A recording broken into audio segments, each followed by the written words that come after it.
Hello everyone, welcome to the pre secure. Pre secure में हम क्या करते हैं? प्री सिक्योर में हम करते हैं 5 MCQs, 5 MCQ based on the current affairs.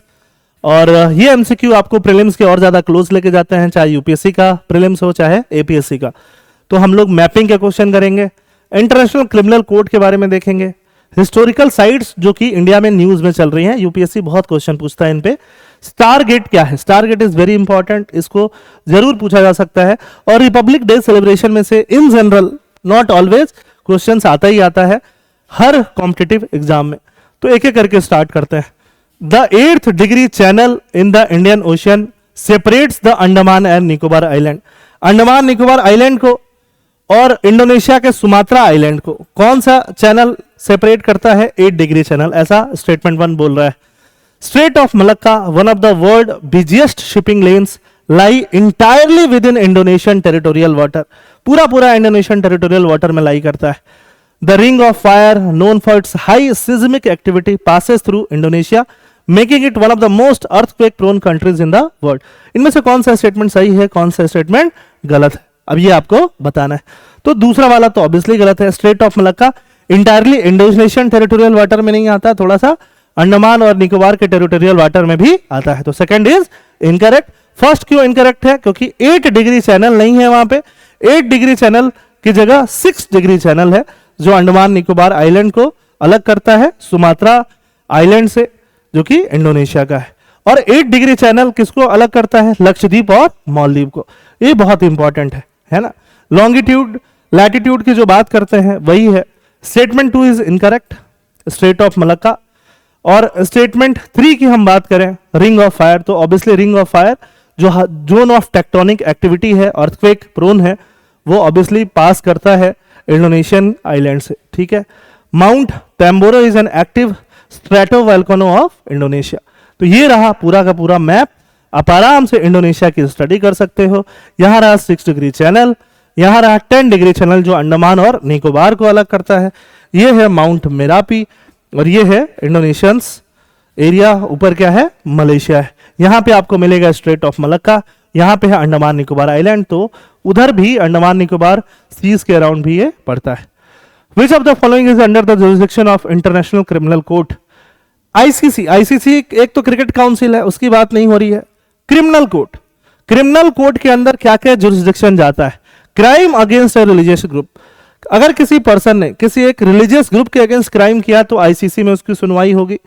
Large scale attack on a civilian population, large scale attack किसी लीडर ने या किसी पर्सन ने सिविलियन पॉपुलेशन पे किया है तो भी आईसीसी में सुनवाई होगी। और वॉर के टाइम पे क्राइम्स किया है तो भी आईसीसी में सुनवाई हो सकती है। जुरिसडिक्शन है आईसीसी का। तो सेकंड का आंसर डी हो जाएगा। तीनों। ICC founding instrument known as the Rome statute. ICC कब बना? रोम स्टैट्यूट से बना। आईसीसी का जुरिसडिक्शन क्या है? क्राइम ऑफ जेनोसाइड्स पे भी है। National, ethnic, racial, religious group को भी किलिंग हो रहा है तो वहां भी आईसीसी का क्या बनता है? जुरिसडिक्शन बनता है।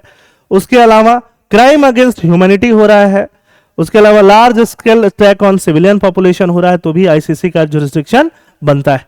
4 कैटेगरी ऑफ क्राइम जो है आईसीसी के अंडर कवर्ड है। Genocide, destroy a national, ethnic, racial और रिलीजियस ग्रुप, जो कि हिटलर ने किया था ज्यूज के लिए। Crimes against humanity, large scale attack against civilian population. War crime, war crime में includes use of child soldier, killing of, torture of civilian, ये सब वॉर क्राइम हो गए। Crime of aggression, sovereignty, integrity, independence, तो ये चारों कहां covered है? आपके आईसीसी में कवर्ड है। न्यूज क्या है? International criminal court, prosecutor visit Syria to discuss justice for civil war victim. और ये रोम स्टैट्यूट से बना है आईसीसी। रोम स्टैट्यूट 1997 में आया है, इंडिया उसका पार्ट नहीं है। बहुत सारी कंट्रीज इसका पार्ट हैं, बहुत सारी कंट्रीज नहीं भी हैं। और 2002 में इसको एस्टैब्लिश किया गया है। ये आईसीजे से अलग है, इंटरनेशनल कोर्ट ऑफ जस्टिस से अलग है। यूएन का part international court of justice है, आईसीसी यूएन का पार्ट नहीं है। यूएन का part international court of justice का एस्टैब्लिश हुआ था 1946 में, जो कि यूएन फंडेड है। ये यूएन फंडेड नहीं है, रोम स्टैट्यूट से बना है। इसका भी हेडक्वार्टर हेग नीदरलैंड है, इसका भी हेग नीदरलैंड है। दोनों इनफैक्ट आईसीजे और आईसीसी आसपास ही हैं, बहुत दूर नहीं है। रिसेंटली सिवा गलई, Adichanallur, Mayiladumparai and Kilnamandi were in the news. Directly ऐसे ही क्वेश्चन आता है यूपीएससी का, है ना, कि ये इनमें से कौन सी साइट्स हैं। ठीक है, तो आप जब न्यूज पढ़ोगे तो ये आयरन एज इन इंडिया से रिलेटेड साइट है जो तमिलनाडु में मिली है। Recently report title antiquity of iron recent radiometric dates from Tamil Nadu detailed their finding, और फाइंडिंग में ये बताया कि ये सारे साइट्स जो हैं वो आयरन एज से रिलेटेड हैं। Until recently, the Iron Age in India was thought to have begun between 1500 and 2000, shortly after the Indus Valley civilization. However, new data from Tamil Nadu shifts this period even further back. Paddy sample वगैरह मिला है, लेकिन ध्यान रखना history का question अगर pure पूछा जाए तो जो हिस्ट्री के बुक्स में है, जो राज सर ने आपको पढ़ाया है वही लिखना है।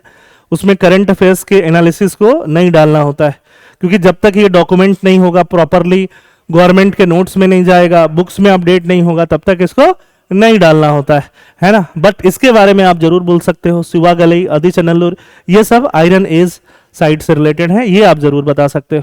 अ new study says iron age between hundreds of year earlier in Tamil Nadu, तो ये आयरन एज के बारे में है। ठीक है, स्टार्ट गेट बहुत इंपॉर्टेंट है। स्टार्ट गेट क्या है? स्टार्ट गेट इंफ्रास्ट्रक्चर है, spherical shell around our solar system, star से नाम है। AI enabled precision spraying technology for farming, a portal for research and therapies of heart failure. क्या है? तो एन इंफ्रास्ट्रक्चर नहीं, एआई इंफ्रास्ट्रक्चर, ये फर्स्ट ऑप्शन जो है सही है।